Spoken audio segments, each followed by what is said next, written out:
राधे राधे दोस्तों, आज मैं आपको पितृपक्ष की पुरानी कथा सुनाऊंगी कि करण की किस भूल के कारण 16 दिन मनाया जाता है श्राद्ध। आइए सुनते हैं पुरानी कथा। हिंदू धर्म में पितृपक्ष की अवधि को बहुत ही महत्वपूर्ण माना जाता है। इस अवधि में पितरों के नियमित श्राद्ध, तर्पण और पिंडदान आदि करने का विधान है।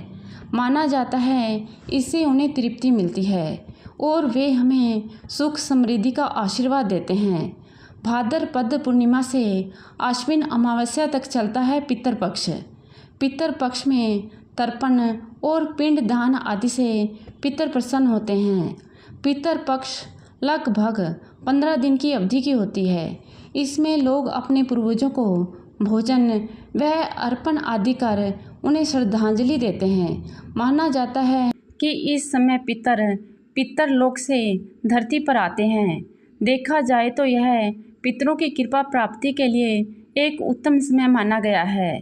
वहीं अगर कोई व्यक्ति पितर दोष से परेशान है तो पितर पक्ष में वह इसे छुटकारा पाने का उपाय भी कर सकता है, जो लाभकारी साबित होते हैं। पितर पक्ष की शुरुआत भाद्रपद पूर्णिमा से होती है और आश्विन माह की अमावस्या तिथि तक चलते हैं। ऐसे में इस बार पितर पक्ष 17 सितंबर 2024 से शुरू हैं, जो 2 अक्टूबर तक रहने वाले हैं। इस दौरान लोग अपने पितरों के निमित्त आश्विन कृष्ण पक्ष में तर्पण और श्राद्ध कर्म आदि करते हैं। इन्हें श्राद्ध के नाम से भी जाना जाता है। अभी पितर पक्ष चल रहे हैं और 16 दिन के श्राद्ध पक्ष में सनातन धर्मी अपने पितरों को याद करते हैं और उनकी आत्मा की शांति के लिए सभी वैदिक अनुष्ठान करते हैं। लेकिन बहुत कम लोग जानते हैं कि 16 दिन का पितर पक्ष दानवीर करण की एक भूल के कारण मनाया जाता है और करण के कारण ही पितर पक्ष मनाने की परंपरा शुरू हुई थी। आइए जानते हैं इसके पीछे क्या है।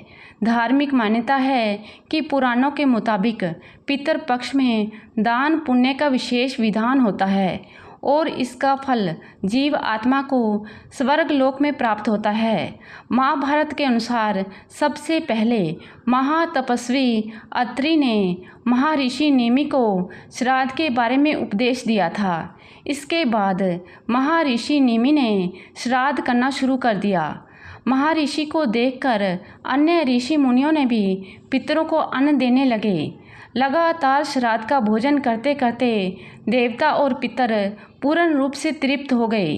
पुराणों में पितर पक्ष को बहुत ही अधिक महत्व दिया गया है। कई सारी पौराणिक और लोक कथाओं में भी इसका वर्णन है, लेकिन बहुत कम लोगों को यह पता होगा कि महाभारत में श्राद्ध क्यों किया गया था। बता दें कि पितर पक्ष में श्राद्ध की शुरुआत महाभारत काल से चली आ रही है। श्राद्ध कर्म की जानकारी भीष्म पितामह ने युधिष्ठिर को दी थी। इसके पीछे की पूरी क्या कहानी है यह भी जान लीजिए। हिंदू धर्म में पितरों को 84 लाख योनियों में से एक माना गया है।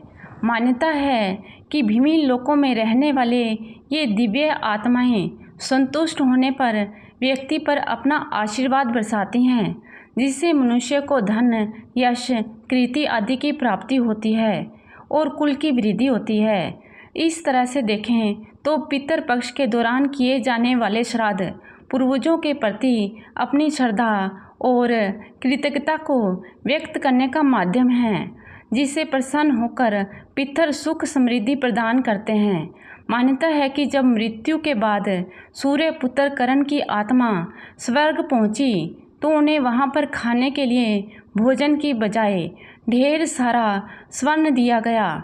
जब उन्होंने इंद्र देवता से इसका कारण पूछा तो उन्होंने करण को बताया कि पृथ्वी पर रहते हुए उन्होंने कभी भी अपने पितरों के लिए नियमित भोजन, दान, तर्पण आदि नहीं किया। तब करण ने जवाब दिया कि उन्हें अपने पूर्वजों के बारे में कुछ भी ज्ञात न था, इसलिए अनजाने में उनसे यह भूल हुई। दानवीर करण अपनी दानवीरता के लिए जाने जाते थे और जीवन भर उन्होंने गरीब और ज़रूरतमंदों को धन और स्वर्ण का दान किया। अपने दर पर आने वाले किसी भी व्यक्ति को उन्होंने बगैर धन लौटने नहीं दिया। लेकिन करण ने अपने जीवन काल में अन्नदान नहीं किया। अंतिम समय में जब करण ने मृत्यु लोक छोड़ा और स्वर्ग पहुँचे तो खूब सोना दिया गया और खाने के लिए कुछ भी नहीं दिया गया। करण ने जब भगवान इंद्र से इसका कारण पूछा तो देवराज इंद्र ने बताया कि उन्होंने जीवन भर सोना ही दान किया है और पितरों की आत्मा की शांति के लिए कभी भी अन्य दान नहीं किया, इसलिए उन्हें अन्न नहीं दिया गया। तब करण ने इस बात को लेकर अनभिज्ञता जाहिर की और कहा कि मुझे अन्नदान के महत्व की जानकारी नहीं थी। करण को जब अपनी गलती का एहसास हुआ तो उन्हें अपनी गलती सुधारने के लिए एक बार 16 दिन के लिए धरती पर भेजा गया था। इन 16 दिनों में करण ने अपने पूर्वजों को याद करते हुए तर्पण किया और भूखे और गरीबों को अन्नदान किया और फिर स्वर्गलोक चले गए। ऐसी मान्यता है कि तभी से 16 दिन का पितृपक्ष मनाने की परंपरा चल रही है और इस दौरान लोग अपने पूर्वजों को याद कर भोजन का आयोजन करते हैं। साथ ही इस बात का भी ध्यान रखना चाहिए कि पितृपक्ष के दौरान यदि कोई भिक्षा मांगने आए तो उन्हें कभी खाली हाथ नहीं जाने देना चाहिए। पितर कभी भी अपनी संतानों को परेशान नहीं करना चाहते। वे बहुत ही दयालु होते हैं, लेकिन संतानों की उपेक्षा से दुखी हो जाते हैं, क्योंकि संतान के द्वारा श्राद्ध कर्म और पिंडदान आदि करने पर उन्हें तृप्ति मिलती है और वे अपनी संतानों को धन धान्य और खुश रहने का आशीर्वाद देते हैं। पितर ये नहीं चाहते कि उनकी संतानें उनको तृप्त करने के लिए बहुत कुछ करें।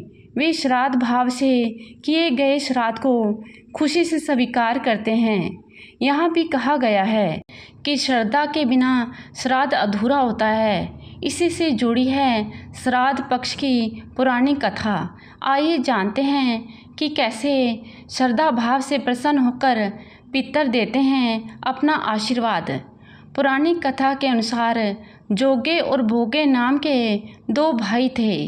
दोनों अलग अलग घरों में रहा करते थे। जोगे के पास धन की कोई कमी ना थी, लेकिन भोगे निर्धन था। दोनों भाई एक दूसरे से बहुत प्रेम करते थे, लेकिन जोगे की पत्नी को धन का अभिमान था। वहीं भोगे की पत्नी सुशील और शांत स्वभाव की थी। जब पितृपक्ष आने पर जोगे की पत्नी ने उससे पितरों का श्राद्ध करने के लिए कहा तो जोगे ने इसे व्यर्थ का कार्य समझकर टालने की कोशिश की, लेकिन जोगे की पत्नी अपनी शान दिखाने के लिए श्राद्ध का कार्यक्रम रखना चाहती थी ताकि वह अपने मायके पक्ष के लोगों को बुलाकर दावत कर सके। जोगे की पत्नी से उसने कहा कि मुझे कोई परेशानी ना हो, इसलिए आप ऐसा कह रहे हैं, लेकिन मैं सत्य कहती हूँ, मुझे इसमें कोई परेशानी नहीं है। मैं भोगे की पत्नी को बुला लूँगी, हम दोनों मिलकर सारा काम कर लेंगी। दूसरे दिन भोगे की पत्नी सुबह आकर सारा कार्य कराने लगी। उसने अनेक पकवान बनाए, फिर सभी काम निपटाने के बाद अपने घर वापस आ गई, क्योंकि उसे भी पितरों का तर्पण करना था। जब पितर पृथ्वी पर उतरे, जब वे जोगे के यहाँ गए तो देखा कि उसके ससुराल पक्ष के सभी लोग भोजन पर जुटे हुए हैं। वहाँ ये सब देखकर वे बहुत निराश हुए। उसके बाद जोगे भोगे के पितर भोगे के यहाँ गए तो देखते हैं कि मात्र पितरों के नाम पर केवल अग्यारी दे दी गई है। पितर उसकी राख चाटते हैं और भूखे ही नदी के तट पर पहुंच जाते हैं। कुछ ही देर में सारे पितर अपने अपने यहाँ का श्राद्ध ग्रहण करके इकट्ठे हो गए और बताने लगे कि उनकी संतानों ने किस किस तरह से उनके लिए श्राद्धों के पकवान बनाए। जोगे भोगे के पितरों ने भी अपना सारा कुछ बताया और उन्होंने सोचा कि अगर भोगे निर्धन ना होता और श्राद्ध करने में समर्थ होता तो शायद उन्हें भूखा वापस नहीं आना पड़ता, क्योंकि भोगे के घर में तो खाने के लिए भी 2 जून की रोटी भी नहीं थी। ये सारी बातें सोचकर पितरों को भोगे पर दया आ गई। अचानक से वे नाच नाच कर गाने लगे कि भोगे के घर धन हो जाए, भोगे के घर धन हो जाए। सांझ का समय हो चला था, लेकिन भोगे के घर में खाने को कुछ भी नहीं था। उसके बच्चे भूखे थे। बच्चों ने अपनी माँ से कहा कि भूख लगी है।